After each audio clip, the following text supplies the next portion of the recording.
I Yeah. remember the first time I approached a girl, I went up to her. It's like, I'll let you speak in a second. Sorry. Like the first time I ever approached a girl, I went up and I was on the tube. I was on the tube in London. I see this girl, and she's sitting there and she's got her legs crossed and she just looked good. And I was like, if she gets off at my stop, I'm going to say something. And she actually did. It's like, oh, Jesus Christ. So then I walk up to her behind, I tap her on the shoulder, and then she just turns around, she looks at me. And then I didn't know what to say. Like, so I had like a kind of smile on my face, right? And I was like, and then she just walked off immediately. Yeah. Yeah. And I mean, that didn't feel good, which is why I still remember it to this day. But how about you, man? Like, what happened with you?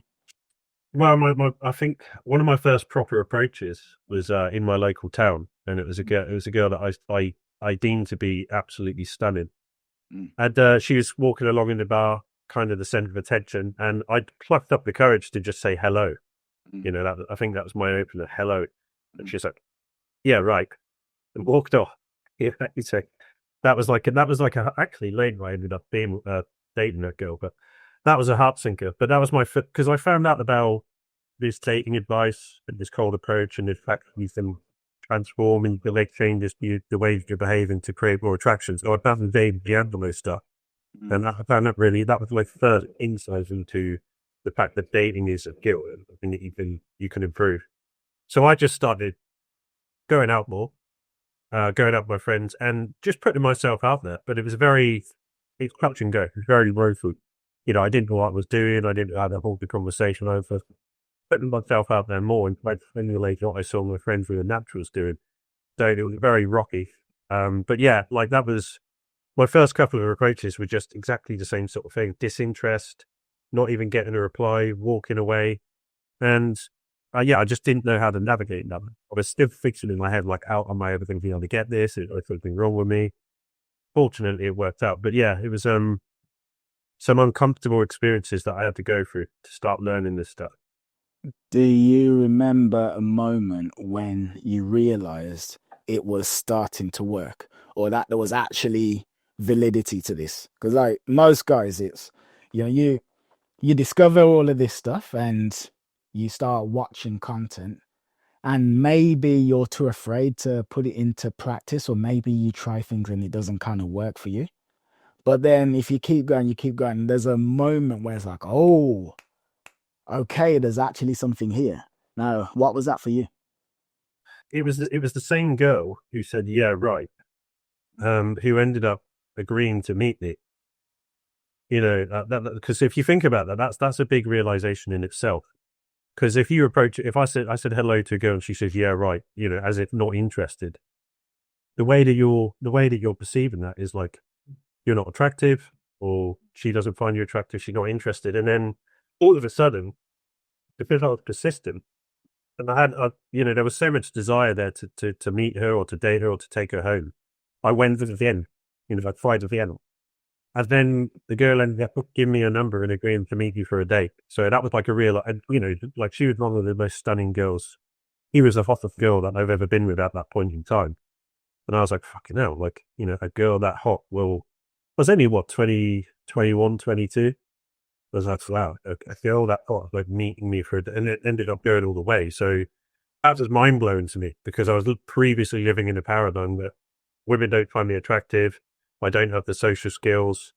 Who you are is set in stone. This is not a skill that you can develop. That's what I thought all the way growing up. And now I'm going on this date with this girl that's like the hottest girl that I've ever been with. So that was like a reference point. That was like a turning point.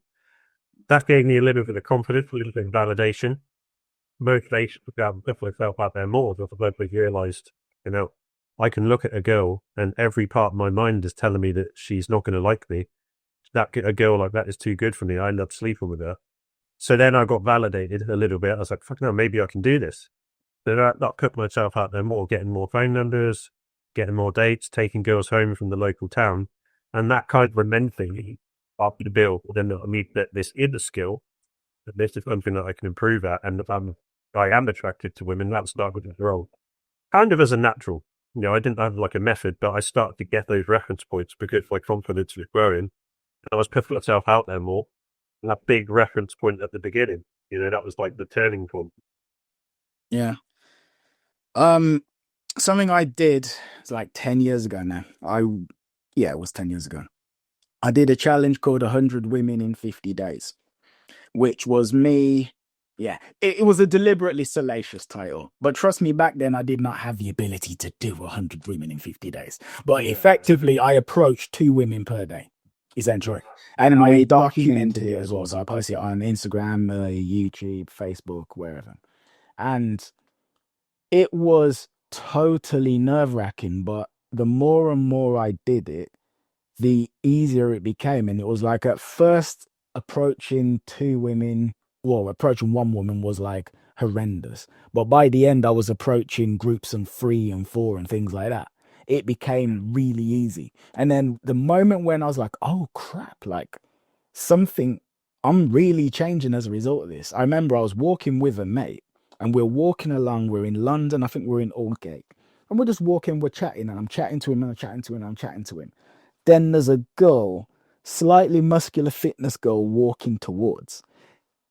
I don't even think I consciously clocked her. Subconsciously, I obviously did. And I'm in the middle of the conversation with my mate. And then I flawlessly transition from talking to him to talking to her as she's right in front of me.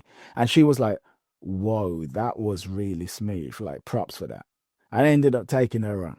But then that was so far removed from anything that I could possibly have done when I was a kid that it just made me be like, oh crap, like there's something in this. But, Yeah, it's, I mean that's the some of the biggest realizations guys get when they go on boot camp. You know, when we coach them, is when it goes right, they get a realization that all of those things in their mind that were telling them that they're never going to be attracted to women, they're not that. And actually, it's like, you know, women can be receptive.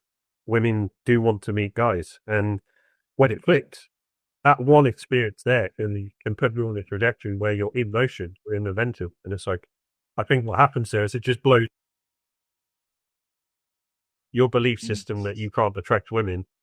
Suddenly gets shattered, and you know you get validated from that experience. It's actually put you on the pathway where you're more motivated to do that, and you're more willing to put yourself out there to get more of those experiences, and to get transformation, to get that new belief system. Hot girl, not in your reality. You're not even expected to be able to meet her. Then all of a sudden, you're in bed with her. Everything that my mind was telling me about how inadequate I am and how I'm not that type of guy is it was just a story, because I can transform. And that's, you know, that's the encouraging thing about this game, is you realize if you put yourself out and beliefs that keep repeating in your mind, you learn that they're fraudulent, and that's liberating and that's freeing in itself.